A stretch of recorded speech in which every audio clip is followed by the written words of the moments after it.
नमस्कार दोस्तों, स्वागत है आपका न्यूज रिकॉर्डर में। फाइनली एक बड़ी डेवलपमेंट सामने आई है कनाडा से। गवर्नमेंट चेंज होने के बाद वहां एक नोटिसेबल शिफ्ट देखने को मिल रहा है। जस्टिन ट्रूडो के जाने के बाद और मार्क कार्नी की गवर्नमेंट आने के बाद कनाडा ने एक ऐसी बात ओपनली एक्सेप्ट कर ली है जिसको ट्रूडो की सरकार हमेशा इग्नोर करती रही, और वो है खालिस्तानी एक्सट्रीमिज्म का थ्रेट। आप सभी को पता है कि ट्रूडो के टाइम पर खालिस्तानी ग्रुप को एक सेफ हेवन मिला। ट्रूडो ने वोट बैंक की पॉलिटिक्स के चक्कर में इन ग्रुप्स को टॉलरेट किया, सपोर्ट किया और इनडायरेक्टली इंपावर किया। इसी वजह से खालिस्तानी टेरर नेटवर्क ने अपनी एक्टिविटी को एक्सपेंड कर लिया और इंडिया के अगेंस्ट प्रोपेगेंडा और एंटी सोवरेनिटी कैंपेन को ओपनली रन किया। निज्जर और पन्नू जैसे टेररिस्ट कनाडा के अंदर खुलेआम घूमते रहे। लेकिन अभी जो नई गवर्नमेंट आई है उसने एक official assessment report on money laundering and terrorist financing risk in Canada 2025 publish की है। यह रिपोर्ट एक माइलस्टोन है क्योंकि इसमें कनाडा की सरकार ने पहली बार यह ऑफिशियली एक्सेप्ट किया है कि खालिस्तानी वायलेंट एक्सट्रीमिस्ट ग्रुप उनके टेरिटरी के अंदर एक्टिव हैं और उनका फाइनेंशियल नेटवर्क कनाडा से ही चल रहा है। रिपोर्ट में सिर्फ खालिस्तान ग्रुप का ही नहीं बल्कि हमास, हिजबुल्लाह जैसे इंटरनेशनल टेरर आउटफिट्स का भी जिक्र है। लेकिन हमारे लिए खास बात यह है कि बब्बर खालसा इंटरनेशनल यानी कि VKI और इंटरनेशनल सिख फाउंडेशन फेडरेशन यानी कि ISYF जैसे खालिस्तानी ग्रुप को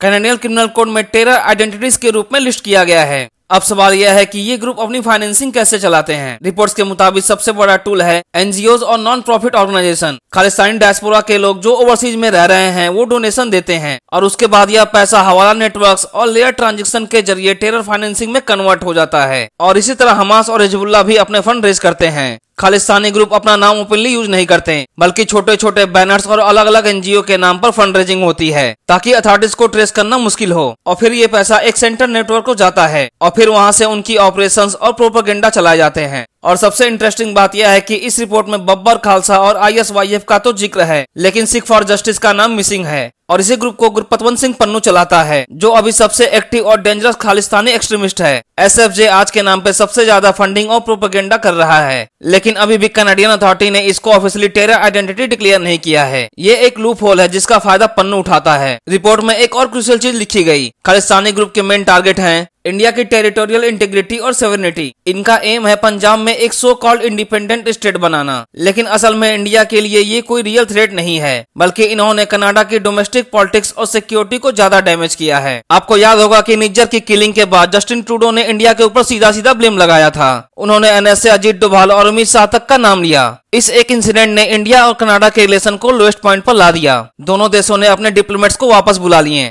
और दुनिया के सामने ट्रूडो की क्रेडिबिलिटी हिट हुई। लेकिन अब नई गवर्नमेंट ने रिपोर्ट के जरिए इनडायरेक्टली यह मान लिया है कि खालिस्तानी एक्सट्रीमिज्म ही दोनों देशों की टाइज को खराब कर रहा है। लेकिन आपको एक और पॉलिटिकल डायमेंशन भी समझना जरूरी है। कनाडा में खालिस्तानी एजेंडे को फ्यूल करने में जगमीत सिंह जैसा लीडर भी इंपॉर्टेंट रोल प्ले करता है। वो अपनी कम्युनिटी बेस की वजह से खालिस्तानी ग्रुप का इनडायरेक्ट सपोर्ट एंजॉय करता है। ट्रूडो और उसकी लिबरल पार्टी ने इसी वोट बैंक की पॉलिटिक्स के लिए उन्हें टॉलरेट किया, लेकिन इसका नतीजा यह हुआ कि कनाडा की इंटरनेशनल रेपुटेशन खराब हुई और अपने ही सिटीजन ट्रूडो के खिलाफ हो गए। लेकिन मार्क कार्नी ने पावर में आते ही यह क्लियर कर दिया था कि खालिस्तानी टेरर को टॉलरेट नहीं किया जाएगा, और यह स्टेटमेंट रिपोर्ट उसी पॉलिसी शिफ्ट का प्रूफ है। अब कनाडियन गवर्नमेंट ने कहा है कि वो केस बाय केस बेसिस पर इन ग्रुप के फाइनेंशियल नेटवर्क को ट्रेस करेगी, उनके एसेट को फ्रीज करेगी और इंडिया के साथ मिलकर इन्फॉर्मेशन शेयर करेगी। और यह एक मेजर स्टेप है क्योंकि अब तक कनाडा खालिस्तानी एक्टिविस्ट को फ्री स्पीच या पॉलिटिकल एक्टिविज्म के नाम पर प्रोटेक्ट करता था। अब फाइनली उन्होंने माना है कि यह टेरर आइडेंटिटीज जो सिर्फ इंडिया ही नहीं बल्कि कनाडा के लिए भी एक सिक्योरिटी थ्रेट है, और इस रिपोर्ट का इम्पैक्ट सिर्फ इंडिया कनाडा टाइज तक ही लिमिटेड नहीं है।